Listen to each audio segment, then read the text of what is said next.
Kenapa ki begitu? Dan tadi waktu engkau dihina dan engkau diam, semua malaikat di sampingmu berdoa untukmu. Yang kedua juga begitu, semua malaikat di sampingmu berdoa untukmu. Dan ketika engkau balas marah kepada orang tadi, semua malaikat pergi dan yang tinggal di sampingmu adalah iblis. Iya. Jadi artinya ada masanya kita tidak boleh marah. Kalau orang menghina kita secara pribadi dan itu tidak terlalu besar hinaannya, ya kita tidak boleh marah. Kita malah disuruh sabar. Iya, disuruh sabar. Nah, marah seperti ini termasuk penyakit hati. Apalagi kalau gampang marah. Ini yang penyakit hati. Sedikit-sedikit marah, sedikit-sedikit marah, ini penyakit hati. Dan kita rasakan. Marah itu kan langsung dirasa. Tubuh kita langsung tidak enak, ya, pikiran langsung tidak enak. Itu langsung kita rasakan. Nah, ibu-ibu dan bapak-bapak hadirin sidang jamaah yang dirahmati Allah Subhanahu wa taala. Beberapa penyakit hati yang bisa dihilangkan dengan obat-obat alamiah adalah termasuk jenis penyakit badan, dan hal itu terkadang tidak menjadi faktor satu-satunya. Kalau penyakit hati yang kedua itu bisa diobati juga dengan obat-obat yang alamiah. Kata Rasul, kalau engkau marah, berwuduklah, berarti obatnya air. Iya, marah. Jadi bisa diobati dengan benda-benda.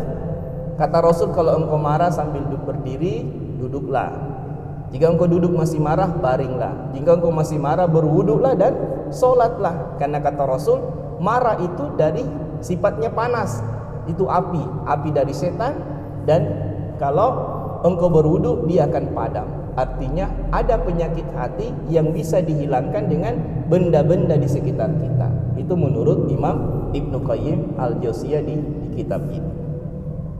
Adapun penyakit hati yang tidak bisa sembuh kecuali dengan obat imaniyah nabawiyah, maka itulah yang menjadi faktor penentu bagi kecelakaan dan siksa kelak jika ia tidak mendapatkan obat-obat yang merupakan lawan daripadanya.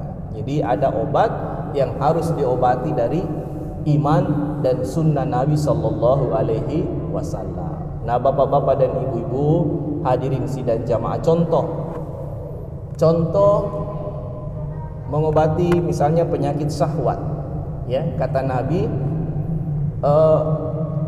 ya ma'asyiras syabab man istata'a minkumul ba' falyatasawwaz. Wahai pemuda, jika kalian sudah mampu menikah, maka menikahlah, ya. Jika kalian tidak mampu, maka puasalah, karena puasa itu mampu menundukkan pandangan. Artinya bagi orang yang belum punya istri, cara dia meredam syahwat dengan menikah. Tapi kalau dia belum mampu menikah, amalan yang bisa digunakan untuk meredam syahwatnya adalah dengan rajin berpuasa sunnah. Ya, itu namanya obat langsung dari Nabi Sallallahu Alaihi Wasallam. Itu obat. Jadi puasa ini obat yang sangat besar. Ya, dia bisa menahan amarah, dia bisa menahan syahwat. Rata-rata orang puasa tidak berani marah. Malah hilarro, karena puasa ya, batal ki puasa ya. Kita juga rasakan. Kalau kita puasa mau marah ditahan ya, karena puasa aku nih. Nah, jadi puasa termasuk obat yang sangat manjur. Iya, yang sangat manjur dalam mengobati beberapa penyakit-penyakit hati. Di antaranya syahwat kepada wanita dan juga penyakit gampang marah. Itu bisa diobati dengan puasa. Nah, ma'asyiral muslimin sidang jamaah maghrib yang dirahmati Allah Subhanahu wa taala. Oleh karena itu, sebagai kesimpulan yang pertama, bapak-bapak dan ibu, pertemuan kita pada malam hari ini yang pertama, apa itu qalbu? Jadi qalbu menurut hadis itu maknanya adalah jantung, itu secara fisik. Ini tidak terlalu penting dibahas dalam kajian agama. Ini bagiannya dokter. Ini bagiannya dokter. Iya, bagiannya dokter untuk mengobati jantung itu. Tapi yang perlu kita bahas atau yang perlu kita pahami adalah qalbu yang maknanya itu maknawi. Tempatnya rahasia yang kita simpan.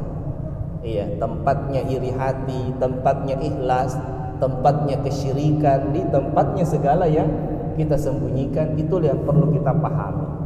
Dan kita harus paham bagaimana mengetahui apakah hati kita sehat atau hati kita sakit, dan kalau sakit apa jenis penyakitnya dan bagaimana cara mengobatinya. Nah, insyaallah pada pertemuan berikutnya berikutnya kita akan bahas pembahasan yang lain berlanjut pada materi malam ini.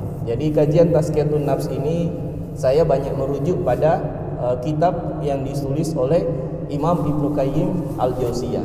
Ya, beliau memang banyak menulis kitab-kitab tentang Tazkiyatun Nafs, bagaimana membersihkan hati atau bagaimana membersihkan jiwa. Sekira demikian Bapak-bapak dan Ibu-ibu, mohon maaf atas segala kesalahan dan kekurangan. Wabillahi taufiq wal hidayah. Wassalamualaikum warahmatullahi wabarakatuh. Demikianlah kajian kita pada malam hari ini. Mudah-mudahan apa yang disampaikan oleh Bapak Ustaz senantiasa kita petik hikmahnya. Dan sebelum kita tutup acara kita pada malam hari ini, kita mengucapkan banyak terima kasih kepada Bapak Ustaz serta jamaah yang telah meluangkan waktunya untuk hadir pada malam hari ini. Dan kita tutup acara kita pada malam hari ini dengan beristighfar kepada Allah Subhanahu wa taala. Subhanallah wa bihamdihi, asyhadu an la ilaha illa anta, astaghfiruka wa atubu ilaik. Assalamualaikum warahmatullahi wabarakatuh.